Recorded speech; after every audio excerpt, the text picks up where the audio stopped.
Welcome once again, all beer lovers, and thank you for joining us for Lightning 100's Brews in Bloom, where we explore some of the best springtime beers to pair with all of your fun activities.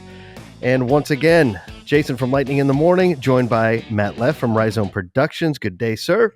Good morning. Good morning. Another Thursday. Kind of sad. That means we're almost done with the week and with the segment. Yes. And but it'll come back around, and the fact that we're able to, start getting together and hanging out a little bit and enjoying some of these delicious beers that we've had the pleasure of sampling over the last couple of weeks. And once again, we are joined by a very special guest. Matt, would you like to introduce our friend? Of course. Monday Night Brewing. We're welcoming Jeff Heck, the co-founder and CEO of Monday Night. They're out of Atlanta, Georgia, with some roots in Nashville before things really got started. Great brewery. They've been at a lot of the Rhizome events over the years. We last week enjoyed sort of the opposite side of the coin. We had their Mexican lager. Whereas today we're going to jump into a vanilla barrel-aged imperial milk stout called Tears of My Enemies. This is a big beer for anybody who's into those big, dark barrel-aged beers. This is one for you, coming in 500 milliliter bottles. You're definitely going to find this at your finer beer retailers around town, probably not the Kroger or Publix locations. But Jeff, I'm excited about this one. Just opened it. I'm getting like huge notes of vanilla just in the cup. But tell us more about this. Oh my gosh, this is one of our favorite beers around the brewery. We've been making the Tears of My Enemies for this is the third year, and Tears of My Enemies is so fun because it's the same base that we age in 3 different kinds of barrels and then add 3 different sets of adjuncts. So this is our most recent example of it. This one is aged in vanilla extract barrels, so massive amounts of vanilla. It's also got coffee and cocoa nibs. Coming in just under 14%. I wouldn't exactly call it a springtime crusher. If you did, the beer will do more of the crushing than you will. It will crush you. Yeah. Yes, it will. It is beautiful though. My God. I mean, you really get all of that. You get the creaminess of the milk stout.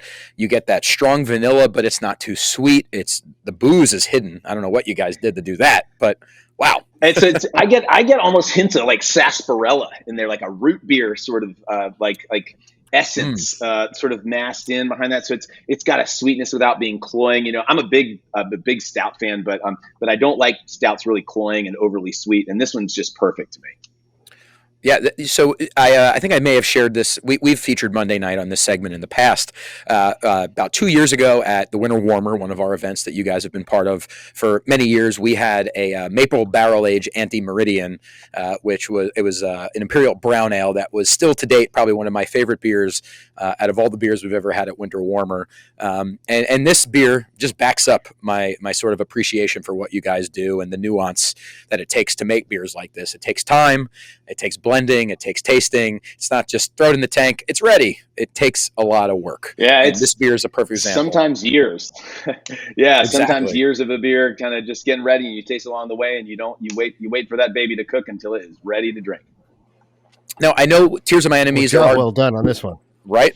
I know there's different varieties of this. I think there's a Scotch barrel aged version, maybe a wine barrel aged version. What else should people be keeping their eyes out for in regards to Tears of My Enemies?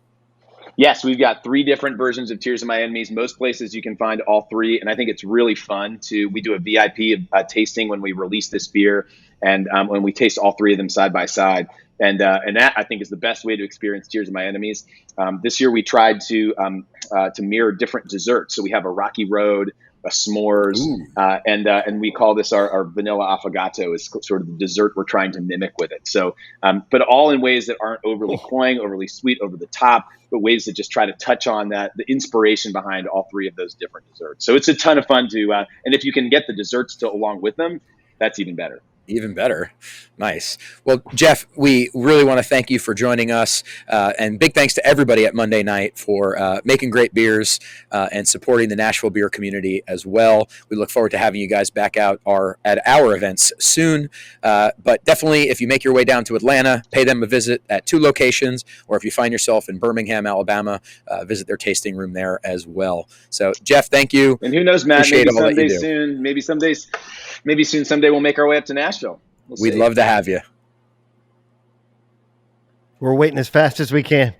Waiting as fast as we can, Jeff. Thank you so much for joining us. And thank you all out there in Radioland for joining us for this episode of Brews in Bloom.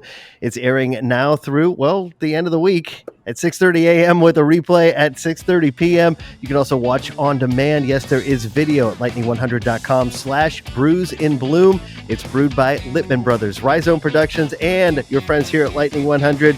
Again, to all of you joining us, and Jeff, thank you so much for joining us as well. From Monday Night Brewing in Atlanta, we say cheers. Cheers.